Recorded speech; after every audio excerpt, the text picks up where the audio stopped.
Jack Farley's stolen Jeep wasn't supposed to be anywhere near the front lines. His CO had grounded him. His sergeant thought he was a menace, and official orders were to stick to the slow, predictable convoy routes. But Jack knew those routes were death traps. He heard the whispers of ambushes, the stories of lost men and burning trucks. He didn't know his joyride would rewrite the rules of engagement. He didn't know his CO was already signing his court-martial papers, and he certainly didn't know his reckless driving would save hundreds of lives. But as he raced towards the German lines, one question burned hotter than his engine. Could one man's disobedience truly change the course of the war? Before we carry on, please hit the subscribe button to make my day and let me know where you are watching from in the comments. A lone, battered American Jeep tore down a muddy, tree-lined road in the French countryside, its engine screaming a high, desperate protest. Corporal Jack, Wild Jack Farley was at the wheel, his knuckles bone white against the vibrating metal, a grin that was equal parts madness and exhilaration plastered on his face. Dirt and mud sprayed from the tires and thick, arcing rooster tails. The distinct, terrifying zip of German machine gun fire cut the air, the bullets peppering the ancient trees that lined the road, sending splinters of bark flying like shrapnel. Jack expertly swerved, using the deep, water-filled ruts to his advantage, letting the Jeep's momentum carry it through a slide that would have sent a lesser driver spinning into a ditch. He risked a glance in the rearview mirror, a sliver of silver in the mud-caked dashboard, and saw a German Kübelwagen struggling to keep pace, its boxy frame bouncing violently on the unforgiving terrain. He muttered to himself, his voice a low growl barely audible over the engine's roar. "Come on, you Kraut bastards, show me what you got." His eyes, sharp and constantly moving, scanned the dense hedgerows that were a signature of the Normandy landscape. They were perfect for ambushes, a fact the Germans exploited with lethal efficiency. He caught a flicker of movement, a subtle shift in the foliage that his trained eye snagged instantly, followed by the glint of afternoon sunlight off a metal tube. A Panzerfaust team, setting up for the kill shot. Without a moment of hesitation, Jack cranked the wheel hard left. The Jeep lurched violently, a beast of steel and rubber protesting the abuse. Its right side wheels lifted clean off the ground, hanging in the air for a heart-stopping second as the vehicle balanced on the very edge of flipping. A split second later, a fiery orange and black explosion erupted on the road, precisely where he would have been had he maintained his course. The shockwave, a physical punch of compressed air, rattled the Jeep in Jack's teeth. He laughed, a wild, breathless sound that was swallowed by the wind. He floored the accelerator, the engine screaming its approval, and the Jeep shot forward, disappearing around the bend, leaving the bewildered German soldiers in a cloud of settling dust and cordite. This reckless dance with death was a far cry from the stifling atmosphere of the briefing tent just a day earlier. The air inside was thick and heavy, a suffocating cocktail of damp canvas, cigarette smoke, and the faint, metallic smell of fear. A single bare bulb cast a sickly yellow glow over a map of the French countryside, its surface a chaotic web of red and blue lines. Captain Wallace, the company commander, stood before it, a man who seemed ironed into his uniform. He was clean, orderly, and possessed an unshakable faith that the war could be won through discipline and strict adherence to the field manuals. He saw the world in regulations and straight lines, and in his eyes, Corporal Jack Farley was a symbol of the chaos he so despised. Jack, a former dirt track racer from the backwoods of Georgia, slouched in the back of the tent. He was lean and wiry, with a restless energy that made sitting still a form of torture. Grease was permanently etched into the lines of his knuckles and under his fingernails, a testament to a life spent coaxing engines to life. He respected the cause, the grand fight against tyranny, but he despised the Army's rigid, unimaginative leadership, which he felt was more dangerous than any German machine gun. Captain Wallace tapped a long, clean finger on the map, indicating a road marked with a series of grim, red crosses. "We've lost 6 trucks on this route in the last 48 hours, he announced, his voice crisp and devoid of emotion. "The standing orders are therefore reiterated. Maintain a 50-yard distance between vehicles. Keep your speed at a steady 25 miles per hour. Let the armored escorts handle any and all threats. Your job is to get the supplies from point A to point B, nothing more." Jack leaned over to the driver next to him, a fresh-faced kid from Ohio, and muttered under his breath, 25 miles per hour? We're just lambs lining up for the slaughter. Might as well paint targets on the fuel tanks and save them the trouble." Wallace's head snapped up, his eyes instantly finding Jack in the dim light. "Is there a problem, Corporal Farley?" The tent went silent. Every eye turned to Jack. He stood slowly, his lanky frame unfolding with a deliberate lack of military precision. "No, sir," he said, his voice calm but carrying a clear note of defiance. "Just seems like the Germans have our playbook, and they're reading it cover to cover. They know our speed, they know our routes. They know exactly where we'll be and when." Wallace's face, already stern, hardened into a mask of cold fury. He saw this not as a tactical observation, but as a direct challenge to his authority. "Your job is to drive, Corporal, not to think. Your opinions are neither required nor welcome. One more word from you, and you'll be scrubbing latrines from now until we reach Berlin. Is that understood?" "Yes, sir," Jack said, the words tasting like ash in his mouth. "Dismissed!" Wallace snapped, turning his back on Jack as if he were a piece of dirt to be ignored. The other drivers filed out, some casting sympathetic glances at Jack, others just relieved the captain's wrath hadn't fallen on them. The scene solidified the conflict that had been brewing for weeks. It was Jack's hard-won practical pragmatism against Wallace's unbending dogma. Jack felt a surge of defiant anger, a hot, coiling thing in his gut. He wasn't just being dismissed, he was being told that his experience, his instinct for survival, was worthless. Wallace, for his part, felt his authority had been rightly and necessarily asserted. The machine of war required cogs, not free-thinking wrenches. A few hours later, the abstract reports and red crosses on a map became a brutal, unavoidable reality. Jack's convoy, following Wallace's orders to the letter, ground to a halt. Ahead, the narrow road was completely blocked by the smoldering skeletons of trucks from the convoy that had gone before them. The scene was one of utter devastation. Black smoke, thick and oily, billowed into the sky, staining the pristine blue. The road was a cratered, blackened mess, and the air was thick with the acrid smell of burnt fuel, rubber, and death. Jack climbed out of his truck, his boots crunching on shattered glass. He walked through the wreckage, a ghost in a mechanical graveyard. The twisted metal of the trucks groaned as it cooled. He saw personal effects scattered on the ground, thrown from the cabs by the force of the explosions. A child's colorful drawing, now singed and trampled. A letter from a wife, its intimate words exposed to the sky. He stopped, his eyes drawn to a small, square object lying in the dirt. He bent down and picked it up. It was a singed black and white photograph of a smiling soldier, his arm wrapped tightly around a pretty dark-haired woman. The soldier's face was full of life and hope, a stark, heartbreaking contrast to the carnage surrounding him. This was the breaking point for Jack. The cold statistics from the briefing became faces, lives, and futures obliterated by a predictable strategy. A profound, cold rage settled deep in his bones. This wasn't just a loss, it was a waste. A criminal waste of good men. He thought of his racing days back in Georgia, the smell of gasoline and hot asphalt, the roar of the crowd. To win a race, you had to be unpredictable, you had to be fast, and you had to be willing to take risks that others wouldn't. You had to feel the track, anticipate your opponent's moves, and break the pattern. The Army's strategy was the exact opposite. It was predictable, it was slow, and as he looked at the burning trucks, he knew it was suicidal. He couldn't be a part of it any longer. He couldn't just drive and not think, not when thinking was the only thing that might keep them alive. That night, sleep was an impossibility. The image of the photograph was burned into his mind. The distant rhythmic rumble of artillery was a constant reminder of the war that churned on, indifferent to individual lives.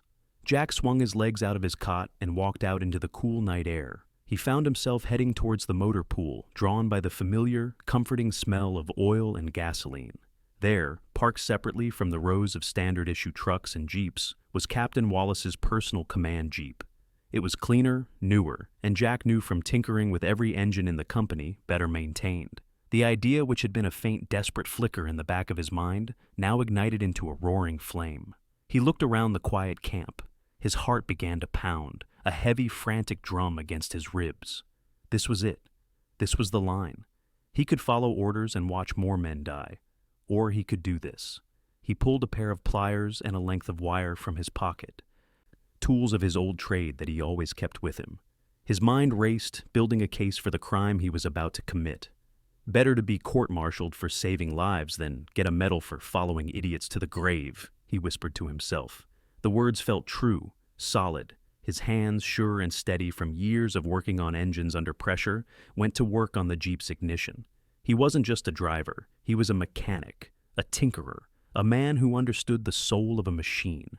Within a minute, the Jeep's engine turned over with a soft, muffled cough, a sound that was music to his ears. He quickly silenced it. He moved with a newfound purpose, grabbing a spare can of gasoline and slipping into the dispatch tent to snatch a detailed map of the surrounding area. He returned to the Jeep, patting its dashboard like an old friend. "All right, Bessie," he murmured, giving the machine a name, a personality. "Let's go for a little drive." He released the brake, letting the Jeep roll silently out of the motor pool and down the slight incline towards the camp's perimeter. He was a shadow, a ghost slipping out of the sleeping camp, a deserter and a thief in the eyes of the army. But as he guided the Jeep onto a dark, unfamiliar road, disappearing into the French night, he felt more like a soldier than he ever had before. There was no going back now. The race had begun. The pre-dawn hours were a world of gray mist and silver dew. Jack, guided by the stolen map and a racer's instinct for terrain, pushed the purloined Jeep, Bessie, through the back roads of Normandy. He avoided the main arteries, the paved roads that were so easily monitored and mined, instead cutting through muddy fields still damp with morning condensation and along ancient farm tracks carved into the landscape centuries before the war began. The air was cool and smelled of wet earth and distant wood smoke. This was his new routine, a self-appointed one-man reconnaissance mission. He drove miles ahead of the next day's official convoy route, a ghost in the morning twilight, hunting for trouble before it could find his comrades. From a ridge cloaked in gnarled trees, he finally spotted them. He killed the engine, the sudden silence amplifying the chirping of unseen birds. Below him, nestled in a thick, perfectly positioned hedgerow overlooking a narrow stone bridge, was a German anti-tank gun crew. They were professionals, moving with quiet efficiency, their camouflage impeccable. They were setting up a perfect, inescapable kill zone, a choke point where the slow-moving American trucks would be funneled one by one into their sights. Jack's blood ran cold. He could almost see the carnage, the burning trucks, the bodies. He didn't engage. He wasn't a commando. He was a driver. His weapon was speed and information. He carefully backed the Jeep away from the ridge, turned it around, and raced back the way he came, the engine a low growl in the quiet morning. He intercepted the convoy miles from the ambush site, skidding to a halt in a spray of gravel that made the lead driver flinch. He leaped from the Jeep, waving his arms frantically. The lead truck, a big GMC deuce and a half, hissed to a stop. The passenger door swung open, and Sergeant Kowalski leaned out, his face a mask of disbelief that quickly curdled into fury. "Farley? What in God's name are you doing here?" he roared, his voice hoarse with shock. "You're on report for insubordination. Is that the captain's Jeep? You've lost your mind." Jack ignored the accusations, his words tumbling out in a breathless rush. "Sarge, there's an AT gun on the bridge at Saint Martin. A whole crew. They're dug in, camouflaged, waiting for you. It's a slaughterhouse." Kowalski stared at him, his mind struggling to process the impossible situation.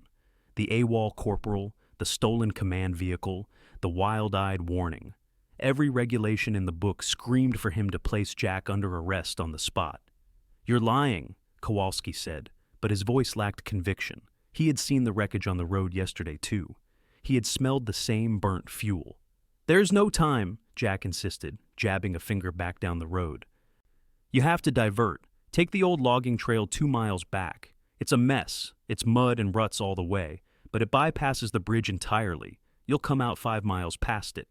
Kowalski was torn. Following Jack meant deliberately disobeying direct orders from Captain Wallace. It meant risking his career, his rank, everything he had worked for. But he looked past the dirt and the grease on Jack's face and saw the wild, absolute certainty in his eyes. It wasn't the look of a liar or a madman. It was the look of a man who had seen the future and was desperate to prevent it. He made a gut decision, a choice that went against every instinct of a career NCO. He trusted the madman. With a curse that was half prayer, he turned to his driver. "Halt the convoy. Pass the word. We're taking the logging trail." Later that morning, as the last of the mud-caked trucks cleared the treacherous trail and rejoined a paved road, they heard it, a distant, hollow crump of an explosion carried on the wind. The German gun, tired of waiting, had fired at an empty road. The silence in Kowalski's cab was heavier than any words. Back at the command post, Captain Wallace was livid. The convoy had arrived, but it was hours late, every vehicle coated in a thick layer of mud, and the official report from Sergeant Kowalski was a masterpiece of vague, infuriating prose. It mentioned a suspicious glint observed near the Saint-Martin Bridge and a command decision to exercise caution by taking an alternate route. Wallace, a man who lived by specifics, was deeply skeptical. A glint? Caution? These were not terms that belonged in a field report. His mood soured further when a frantic private from the motor pool reported that the captain's personal Jeep was missing, presumed stolen. Wallace wasn't a stupid man. He connected the dots: the insubordinate corporal, the mysteriously diverted convoy, the missing vehicle. The equation was simple, but he had no proof. He launched a formal investigation, his jaw tight with repressed rage. He was convinced a thief, a saboteur, was actively undermining his command, and he would see him brought to justice.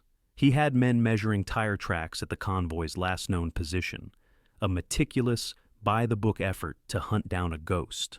While Wallace's investigation slowly ground forward, Jack's legend began to grow. He became a phantom of the French countryside. He continued his illicit patrols, a guardian angel in a stolen Jeep. German after-action reports, intercepted by Allied intelligence, began to mention a lone, impossibly fast American Jeep that would appear from nowhere, draw their fire, and then vanish into the labyrinthine network of hedgerows and farm tracks. It led their carefully prepared ambush teams on wild, fruitless goose chases, wasting their ammunition and exposing their positions. Among the Allied drivers, the whispers started. Stories of a ghost who scouted the roads ahead, a flash of olive drab that meant the way was clear. They didn't know his name, but they knew his work. Trucks that were supposed to be ambushed found only empty roads. Convoys that were routed through kill zones were mysteriously diverted at the last minute. They called him the Hedgerow Ghost, a friendly spirit in a war full of malevolent ones. A silent protector who kept them safe from the predictable death that command had planned for them. Jack's luck, however, was not infinite. His confidence, bolstered by a string of successes, had grown into a dangerous cockiness. One afternoon, he rounded a corner in a seemingly quiet, half-destroyed village and drove straight into a small German panzer group that was repositioning. The street, moments before silent, save for the buzz of flies, erupted in a cacophony of chaos.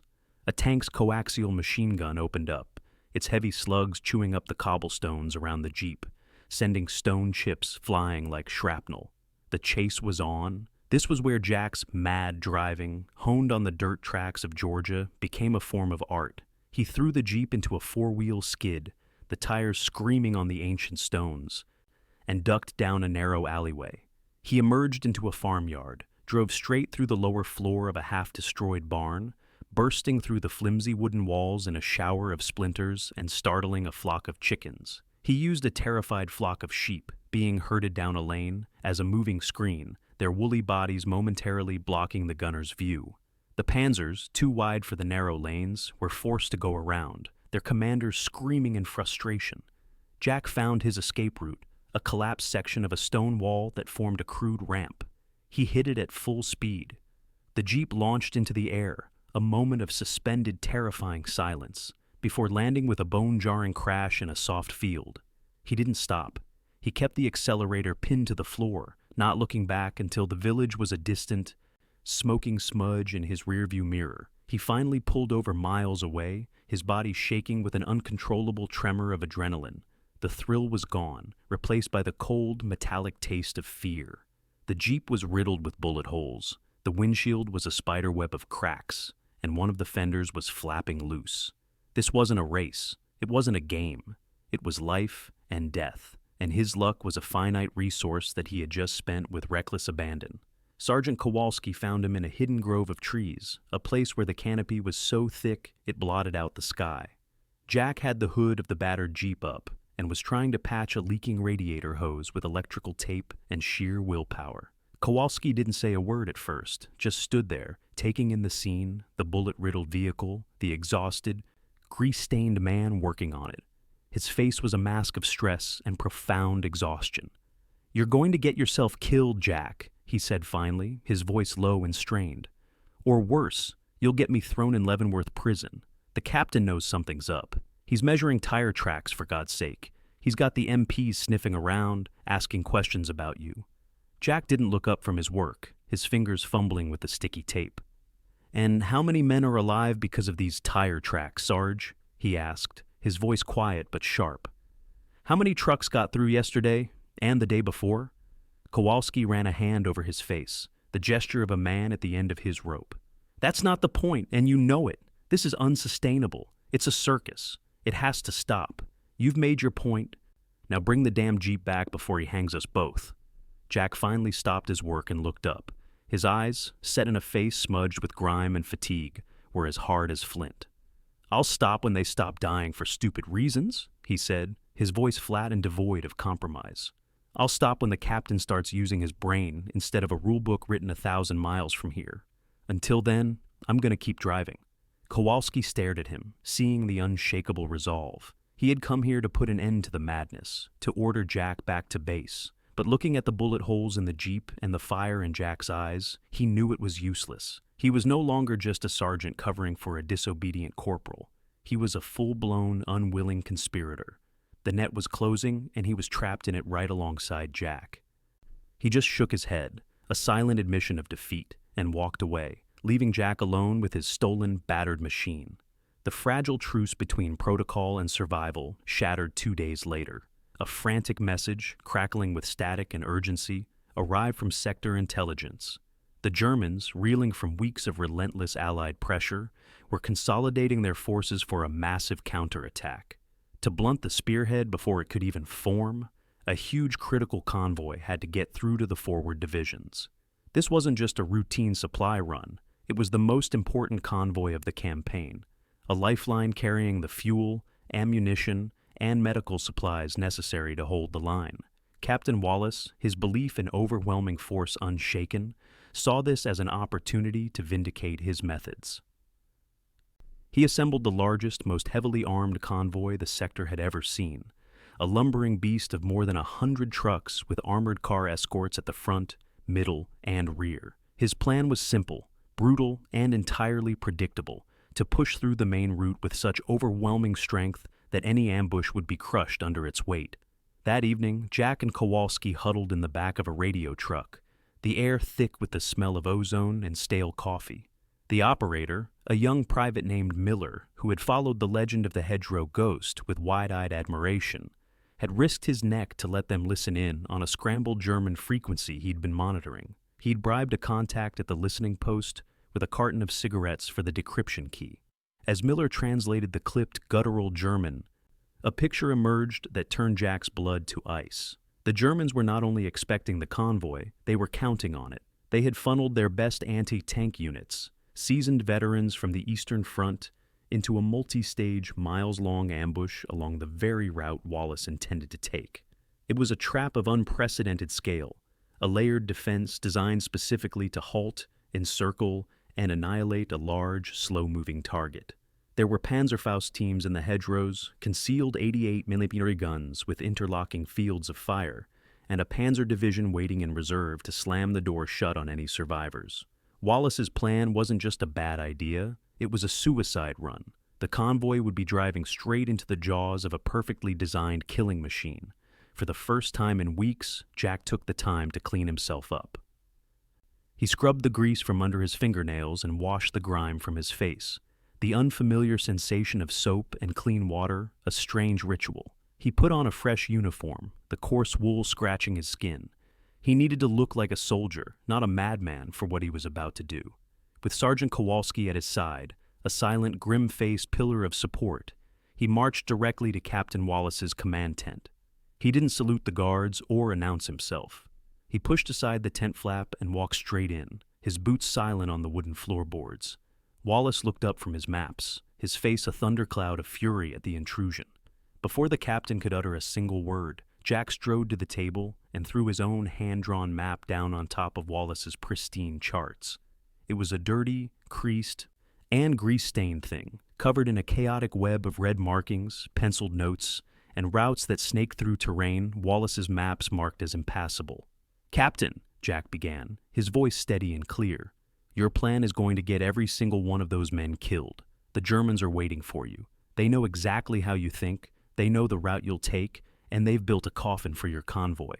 Wallace's face went from red to a deep, dangerous purple. He stood up so fast his chair scraped loudly against the floor.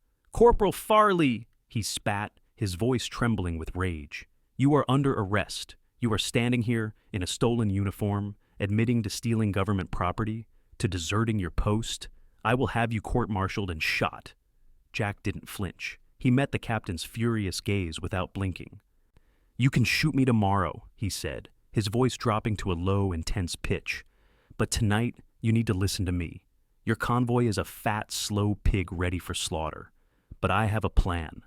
A mad plan." Kowalski, who had been standing silently by the entrance, took a half-step forward. "Sir, with all due respect," he said, his own voice tight with tension, "he's been right every single time. For 3 weeks, my convoys haven't lost a single man or a single truck. He knows these roads better than the people who built them. You have to listen to him." Jack pointed a finger at his messy map. "You don't send one convoy, you send 5, he explained, the words coming fast and sure. "You break the main convoy into smaller, faster wolf packs. No more than 20 trucks each. They leave at staggered intervals, using the back roads and farm tracks I've been scouting for the past month. You prioritize speed and surprise, not formation and firepower. They'll be ghosts just like me." He looked up from the map, his eyes burning with a feverish intensity. "And me, I'll be the decoy. I'll take Bessie here," he patted the keys in his pocket, "and I'll go down the main road. I'll make so much noise, they'll think the whole damn American army is coming straight at them. I'll draw their fire, I'll lead their panzers on a chase, and while they're all looking at me, the real supplies will be slipping past them in the dark." It was insane. It was against every rule in the book. It was an act of profound military heresy.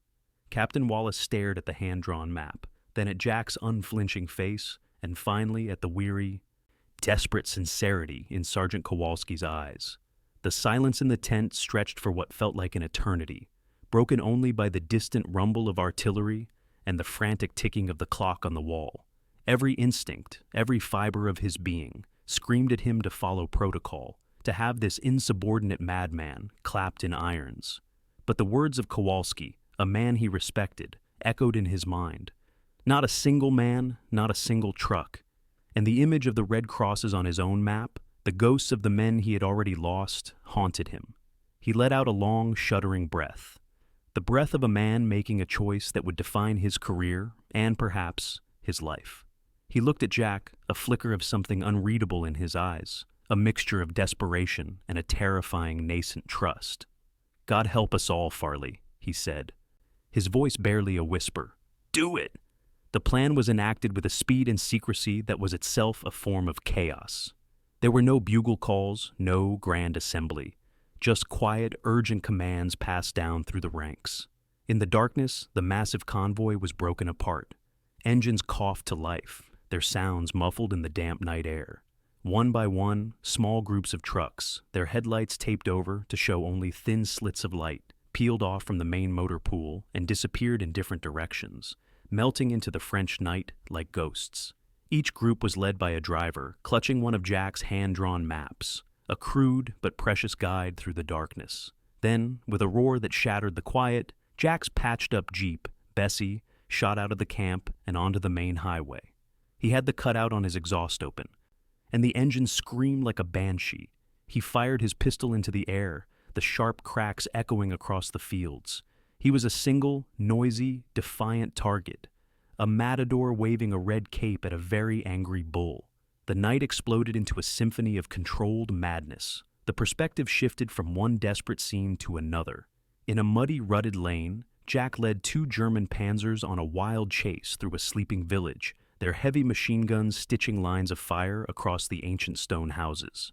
He skidded around a statue of a long-forgotten saint, drove through a farmer's pigsty, and used the narrow, winding streets to his advantage. the lumbering tank struggling to follow his nimble jeep. Miles away, a small convoy of fuel trucks navigated a treacherous, muddy path, their tires sinking deep into the mire. The lead driver, a kid from Brooklyn, had his eyes glued to Jack's map, which was illuminated by a single dim flashlight held by his co-driver. They slid, they swore, they nearly got stuck a dozen times, but they kept moving, a silent procession of vital supplies. In a German command bunker, officers listened with growing confusion to the frantic radio reports. American trucks were appearing everywhere and nowhere at once. A fuel convoy was spotted near a farm thought to be inaccessible. An ammunition convoy was reported on a road that had been mined just hours before. Their perfect, meticulous ambush was falling apart, dissolving into a chaotic mess of conflicting sightings and false alarms. And through it all, the main target, the loud, aggressive American column on the main road, turned out to be nothing more than a single, infuriatingly fast jeep that seemed impossible to hit. Back in the Allied command tent, Captain Wallace and Sergeant Kowalski stood over the radio set, listening to the chaotic but ultimately successful radio check-ins from the scattered convoy leaders. Wolfpack 1, clear of the river. Wolfpack 3, past the crossroads. Wolfpack 5, 5 miles from the rendezvous. With every message, the tension in Wallace's shoulders eased just a fraction. It was chaos. It was madness. But it was working. The sun rose the next morning on a changed battlefield. The German offensive, starved of the supplies it was supposed to have captured from the destroyed convoy, had stalled before it even began.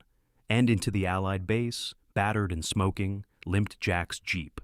One tire was flat, the engine was making a horrible clattering sound, and the body was covered in a fresh layer of mud, grime, and bullet holes.